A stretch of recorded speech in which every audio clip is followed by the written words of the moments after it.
Captain Jean looked out the window of his ship and felt confused. The space around them was darker than anything he had ever seen. Stars barely glowed like dying candles. Planets looked gray and lifeless. Even the brightest suns in this galaxy seemed sick and weak. "This is strange," he said to his crew. "Where is all the light?" Navigator Yun checked her instruments again. "Captain, I'm reading something weird. Every planet with life has huge barriers around it, like they are hiding from space." Jean walked to the center of the bridge where his officers worked. Engineer Bo was studying the energy readings on her screen. Her face looked worried. "Sir, the stars here are dying," Bo said. "Their cores are not working right. The fusion process is breaking down. These people are living on old artificial power that has been running for thousands of years." Communications Officer Min suddenly looked up from his station. "Captain, I am getting messages from something called the Galactic Council. They are telling us to turn off our lights. They say we are too bright and dangerous." Jean could not believe what he was hearing. Too bright? Their ship's lights were normal. Back on Earth, children played under sunlight 100 times brighter than anything on their vessel. "Put them through," Jean said. The main screen flickered to life. A strange alien face appeared. Its skin was pale gray, and its eyes were covered with dark protective shields. Behind it, other aliens stood in what looked like a very dim room lit only by weak artificial lights. "I am Elder Vashti of the Mordan Council," the alien said through a translation device. "You will reduce your light output immediately. Your brightness violates our safety protocols." "I don't understand," Jean replied. "Our lights are normal. Why do you live in such darkness?" Vashti's face became stern. "Because brightness brings chaos. Long ago, our galaxy suffered the Great Dimming. The burning lights in space became unstable and caused terrible destruction. We learned to survive with controlled illumination. It is safer this way." After the transmission ended, Jean gathered his senior officers. Pilot Tay spoke first. "Captain, I have been analyzing their worlds. The artificial power sources they use are failing. Some planets are already starting to freeze." "How long do they have?" Jean asked. Scientist Dr. R.A. checked her calculations. "At this rate, maybe 50 to 100 years before complete system failure. Their population is already declining. Food production is dropping. They are dying slowly." "But they choose this over trying to fix their stars?" asked Medical Officer Hannah. Bo nodded sadly. "Fear makes people choose strange things. They have lived this way for so long they forgot that stars can be healed." Meanwhile, on the Mordan homeworld, young scientist Krella sat in her laboratory studying the readings from the human ship. She had never seen energy patterns like these. The humans carried what looked like bottled starlight. Their ship ran on pure solar power collected from their home sun. She looked around at her dim workspace, lit only by pale artificial lamps. Her people had built magnificent cities underground and in sealed domes. They had art and music and poetry. But it all existed in twilight shadows. Colors were muted. No one remembered what true sunlight looked like. Krella had read the old stories, the ones the council said were dangerous myths. Stories about a time when light came from the sky. When plants grew wild and free under burning suns. When people could see their own shadows cast by starlight. She made a decision that would change everything. Using her security clearance, she sent a secret message to the human ship. "My name is Krella. I am a quantum physicist. Is it true that your people can restore the burning lights?" The reply came quickly from someone named Han. "We don't just restore stars. We make them better. But your council will not let us help." "Maybe the council is wrong," Krella typed back. "Maybe safety is not the same as survival."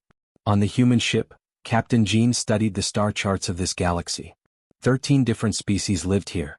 All of them had adapted to artificial light. All of them had forgotten how to dream of brightness. "Sir," Min said quietly, "I am detecting underground communications between young people from different species. They are talking about the humans who carry sunlight." Jean smiled for the first time since entering this strange galaxy. Hope is starting to spread. Far below on the Mordan world, Krella met secretly with others like her. Young scientists and artists and thinkers from all 13 species. They called themselves light seekers. They drew symbols of stars on hidden walls. They whispered about the possibility of blue skies and natural sunlight. "The humans offer to teach us," said a young Velnathi engineer. "They want to show us how to heal our dying stars." "The council will never allow it," worried a Zephyrian poet. "Then maybe," said Krella, looking up toward where the human ship waited in space, "we will have to allow it ourselves." Above them all, Captain Jean made his own decision. Whether the Galactic Council agreed or not, humanity would share the light. Because that is what humans do. They plant gardens in dark places. They bring hope to those who have forgotten how to dream. The age of artificial twilight was ending. The time of restored stars was about to begin.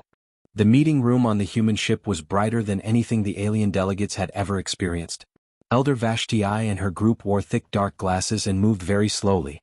They stayed close to the walls, away from the normal lighting that made the humans comfortable. Dr. Sue watched them with concern. "We can make the lights dimmer if you want," she offered. "No," Vashti replied through her translator device.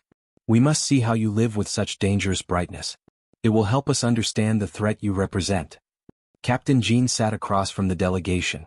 "We are not a threat. We want to help your people. Your stars are dying." "Our systems are stable," Vashti said firmly. "We have maintained perfect balance for 30,000 years.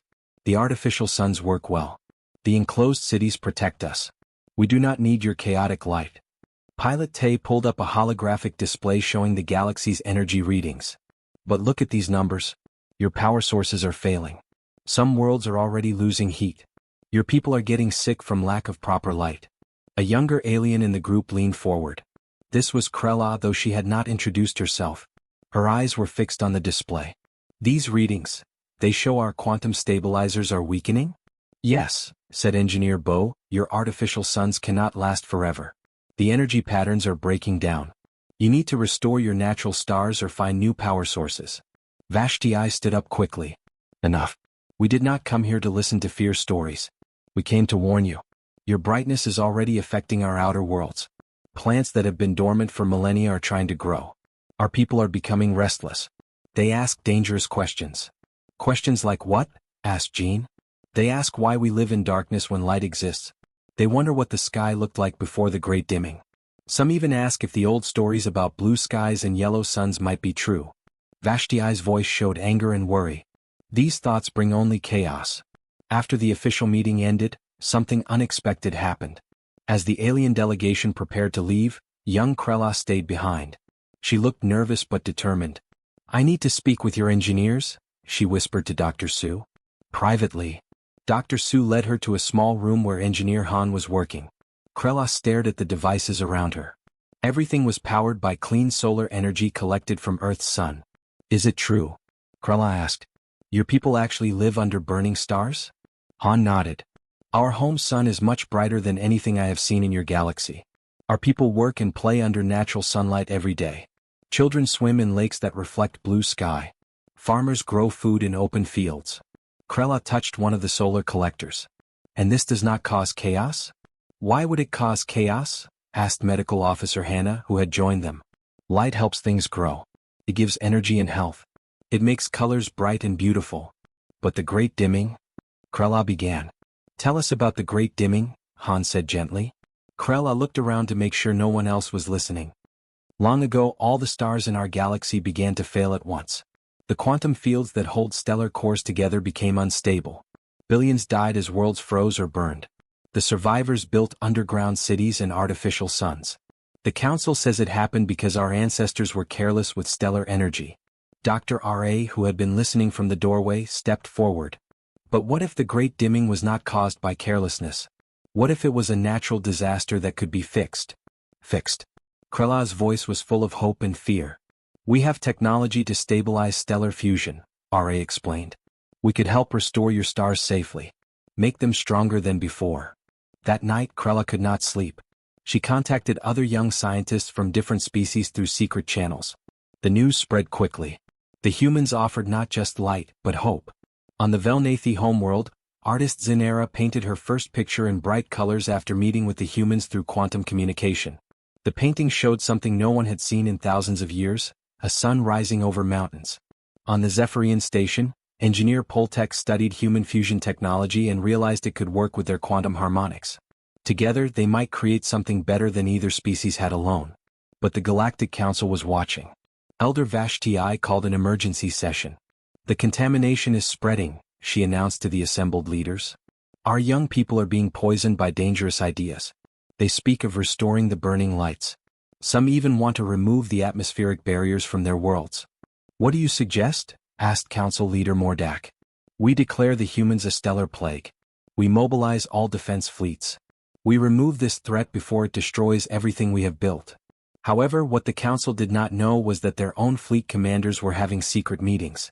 Many had children on worlds where the artificial suns were failing. They had seen the human technology work on the Outer Rim test site. Captain Jean received a message from Commander Thixen of the Mordan Defense Fleet. Many of us will not fight against those who offer to save our children. If you truly want to help, be ready. Change is coming whether the council likes it or not.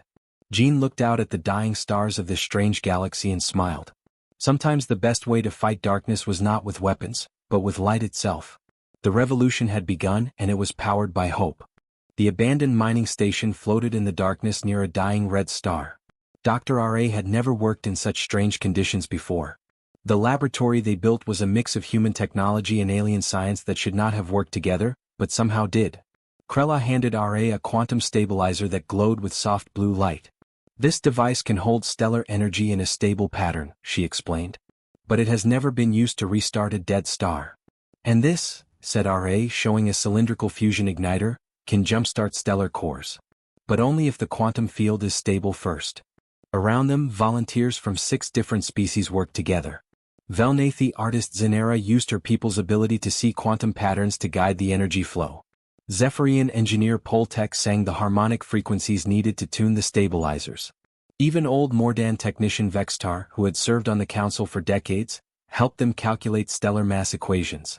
Are we really going to try this? Asked Security Officer 1, checking the readings on their makeshift control panel. The star is already dead, R.A. replied. The worst we can do is fail. They had chosen this system carefully. The red dwarf had died only 50 years ago, so its core was still warm. The single planet in orbit was empty except for dormant plant life and some automated mining equipment. Beginning quantum field stabilization, announced Krella. The alien devices hummed to life. Energy patterns that had been chaotic and broken slowly began to organize. The quantum field around the dead star became smooth and stable. Stellar core is ready, reported Poltek. Harmonic frequencies are aligned. R.A. placed her hand on the fusion igniter controls. Here we go. The device fired a controlled burst of energy into the star's core. For a moment nothing happened. Then the star flickered. What? Twice. Suddenly, it blazed back to full life. Light flooded the mining station. Real starlight, not artificial illumination. The scientists stared in wonder as the dead system came alive again. On the planet below, something miraculous began to happen. Security Officer 1 watched through the observation dome as dormant seeds that had been waiting in the soil for 50 years suddenly began to sprout. Gray crystalline formations that covered the planet's surface started to pulse with inner light, reflecting the star's energy. Look at the colors, whispered Zenera. I had forgotten that crystals could be so beautiful. The planet's surface, which had been dull gray and lifeless, now showed patches of green and blue and gold. Plant life that had evolved under natural starlight was awakening after decades of sleep.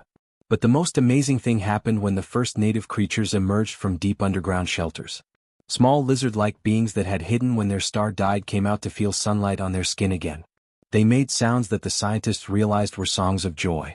We did it, R.A. said quietly. We actually did it. News of the success spread through secret channels faster than the council could stop it. On the Mordan homeworld, young people gathered in hidden places to hear about the restored star. On Velnathi stations, artists began painting pictures of bright suns. On Zephyrian worlds, musicians composed songs about light returning to the galaxy. The Lightseekers movement grew from hundreds to thousands to millions. They used a simple symbol, a circle with rays coming out of it, representing a star. They drew it on walls, carved it into metal, and projected it with light onto buildings. Elder Vashti called another emergency council session. The meeting room was filled with angry voices. The contamination spreads to every world, she announced. Our own people are removing atmospheric barriers without permission. Some cities are opening their dome roofs to let in starlight. The humans have poisoned our youth with dangerous hope. What about the outer rim worlds where artificial suns are failing? Asked a younger council member. Should we let those populations die rather than accept human help? Better a controlled death than chaotic change, Vashti replied coldly. But her words sounded hollow now. Everyone had seen the images from the restored system. Everyone knew that dead stars could live again. Commander Thixen of the Defense Fleet contacted Captain Jean with urgent news. The Council has ordered us to attack your position. But half my fleet will not obey. We have families on dying worlds. We cannot fight against those who offer life. On the human ship, Engineer Bo monitored communications across the galaxy. Captain, I am detecting something incredible. The restored star is having an effect on neighboring systems. The quantum resonance is stabilizing other dying stars. It's like the light is spreading on its own. Dr. R.A. studied the data with growing excitement. The great dimming was caused by quantum cascade failure. But restoration works the same way, in reverse. Each star we fix makes it easier to fix the next one. Young Krella sent a message to all light seekers across the galaxy. The first seed has been planted. Light grows from light. Hope spreads from hope. The age of artificial darkness is ending. In response, millions of voices replied with the same message: we are ready for the dawn. The revolution was no longer just beginning. It was growing like wildfire, and nothing could stop it now. The Galactic Council's war fleet was the largest ever assembled. 300 ships from all 13 species moved toward the human position. Elder Vashti stood on the command bridge of the flagship, watching the tactical display. Today we end this contamination, she announced to her fleet commanders. The humans and their light-bringers will be removed from our galaxy. But something strange happened as the fleet approached the human ship. One by one, vessels began to slow down and stop. Commander Thixen's voice came over the communication system. Fleet Command, this is Battle Group 7. We are not continuing the attack. You will follow orders? Vashti demanded. No, Thixen replied calmly. My crew has children on the outer rim worlds where artificial suns are failing. Half of them will be dead in 10 years without help. We will not fight against those who offer to save our families. Similar messages came from other ships. Battle Group 3 refusing orders. Battle Group 12 standing down. Battle Group 5 requesting permission to join the humans. Within an hour, less than 30 ships remained loyal to the Council. The rest had either retreated or moved to protect the human vessel. Captain Jean stood on his bridge, amazed by what he was seeing. I prepared for war, he told his officers. Instead, we have the biggest rescue mission in galactic history. The rescue became urgent when emergency alarms began sounding across the galaxy. The Vashti homeworld's ancient artificial sun was finally dying after 30,000 years of service. Engineer Me monitored the failing power systems from her station. Captain, their main artificial star is collapsing. The quantum containment is breaking down. They have maybe 6 hours before complete failure. Send them our help, Jean ordered. But Elder Vashti refused. We will not accept contaminated assistance. Better to die with honor than live with chaos. The response came not from the Council but from the planet's surface. Millions of ordinary citizens sent the same message: please help us. We want to live. City after city opened their protective barriers. Defense systems shut down. Landing pads prepared for human and alien rescue ships. Captain Key led the rescue coordination from his ship. All vessels, this is Rescue Command. We have 6 hours to evacuate 12 billion people or restore their star. Which option do we choose? The answer came from an unexpected source. Dr. R.A. received a transmission from the planet's surface. It was from Professor Yilneth, one of the Council's own senior scientists. I have the original stellar configuration data, Yilneth said. Hidden archives from before the Great Dimming. If you can stabilize the quantum field, I can provide the exact specifications needed to restart our original sun. Engineer Bo worked frantically with teams of alien specialists. Krella had become the unofficial coordinator between species, translating not just languages but completely different ways of understanding science. The star's core is completely dead, Bo reported. We need every quantum specialist in the sector. They came from everywhere. Zephyrian artists whose songs could tune quantum frequencies. Ancient Veltar archivists who remembered stellar mathematics from the old days. Even young council members who brought forbidden technical data their elders had hidden. Pilot Lee organized supply runs between ships, carrying quantum stabilizers, fusion igniters, and hybrid devices that combined human and alien technology. The operation required perfect timing and cooperation between species that had rarely worked together. The quantum field is stabilizing, reported Krella from her position near the dying star. Harmonic frequencies are aligned, sang Poltech through the communication system. Dr. R.A. stood at the master control station, surrounded by scientists from 7 different worlds. Beginning stellar core restart, now. The process was unlike anything they had attempted before.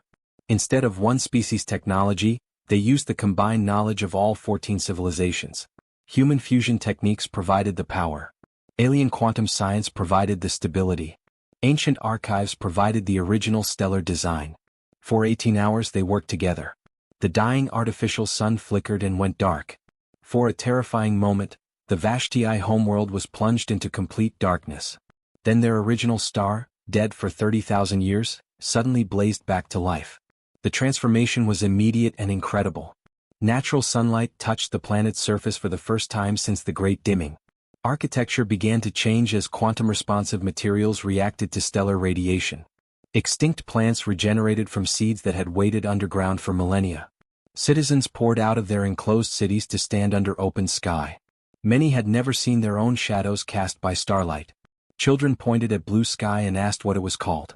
Elder Vashti stood in her command center, no longer wearing protective eye coverings. Through the windows she could see her homeworld transforming in real time. Colors were brighter. The air itself seemed cleaner. Her people were laughing and crying with joy. "I was wrong," she said quietly to Captain Jean over the communication link. "I thought safety meant never changing. You taught us that the greatest safety comes from the courage to transform." The cascade had begun. Restored stars were stabilizing their neighbors through quantum resonance. Light was spreading across the galaxy faster than anyone had imagined possible. The age of artificial darkness was ending. The time of renewed stars had begun. 5 years had passed since the first star was restored. Navigator Yun stood on the observation deck of the New Dawn station, watching ships from all 14 species work together in the bright starlight. Through the transparent walls, she could see construction crews building the next generation of exploration vessels. The station itself was a marvel of cooperation. Human engineering combined with alien architecture created something beautiful and practical. Gardens grew under natural sunlight, tended by children from multiple species. Markets sold goods from across the galaxy, all of it possible because ships could now travel safely between restored star systems. "It's hard to believe this was all darkness just 5 years ago," said Elder Vashti, approaching Yun at the viewing area. The former council leader looked much older now, but her eyes were bright with wonder instead of fear. "I remember when you called us a contamination," Yun replied with a smile. Vashti laughed. "I was terrified of change. My people had lived in artificial twilight for so long, we forgot that growth requires light. You didn't just bring technology. You brought back the courage to dream." Below them in the station's main plaza, human children played with young aliens in games that mixed traditions from multiple worlds. A group of Zephyrian musicians performed with human instruments, creating music that had never existed before either species met. Communication Officer Dan called out from his workstation. "Captain Jean, we're receiving a transmission from the exploration vessel New Horizon. They've reached the edge of the galaxy." Captain Jean walked over to the communication array. His hair was grayer now, but his eyes still held the same determination that had brought humanity to this dark galaxy 5 years ago. "This is Captain Jean. What's your status, New Horizon?" The reply came from Captain Lee, who had been pilot Lee during the first restoration missions. "Sir, we found 3 more civilizations living in artificial darkness. Their stars died in a cascade failure similar to what happened here. They're asking for help." Jean looked around at his mixed crew of humans and aliens. Engineer Bo had been promoted to Chief of Stellar Engineering and now led teams that included specialists from all 13 native species. Dr. R.A. headed the Quantum Sciences Division, working with alien physicists to develop new fusion technologies. Medical Officer Hannah ran hospitals that treated patients from dozens of different worlds. "Do we have the resources to help them?" Jean asked. Dr. Sue, now Director of Interspecies Cooperation, checked her reports. "The Stellar Renaissance Project has restored over 2,000 star systems. We have mobile restoration fleets, trained crews, and hybrid technologies that work better than anything we could build alone." Krella, who had become the galaxy's leading expert on quantum stellar engineering, added her analysis. "The cascade effect is working perfectly. Each restored star stabilizes its neighbors. If we can restart their primary stars, their entire region should regenerate naturally." "There's something else," Captain Lee reported from New Horizon. "These new civilizations have technologies we've never seen. Temporal stabilization, consciousness bridging communication, matter-energy conversion. If we help them, they want to share everything they know." Engineer Me, who now specialized in cross-species technology integration, became excited. "Imagine what we could build with those capabilities combined with our current hybrid systems." Jean walked to the main viewing window and looked out at the thriving galaxy around them. Merchant ships carried goods between worlds that had been isolated for millennia. Scientific research stations shared discoveries instantly across vast distances. Art and music and literature flowed between species, creating new forms of beauty. Young people from different worlds worked together on projects their grandparents could never have imagined. They called themselves Children of Two Lights, born under both artificial illumination and restored starlight. Set course for the edge, Jean ordered. We have more gardens to plant. The preparation took only days. Restoration fleets that would have taken months to organize 5 years ago were now routine.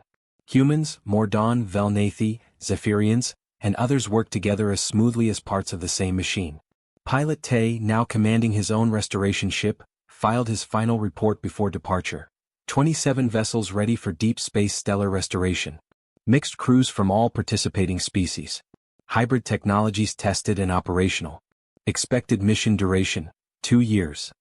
Elder Vashti stood with Captain Jean as the fleet prepared to leave. Will you return? She asked. We always return, Jean replied. But each time we bring new friends and new possibilities. The New Horizon and its escort fleet disappeared into the darkness beyond the galaxy's edge, their hulls gleaming with light from dozens of different restored suns. They carried not just technology but something more important, the knowledge that hope shared across species burns brighter than any single star. On the station, Yun updated the star charts with new systems coming online every day. The galaxy that had once been dying in artificial twilight now blazed with natural light and infinite possibilities. In her final log entry, Captain Jean wrote, "We came as explorers and became gardeners of light. We learned that the greatest discoveries happen not when one species conquers another, but when different civilizations choose to grow together toward something neither could reach alone." The age of restoration had become the age of infinite dawn.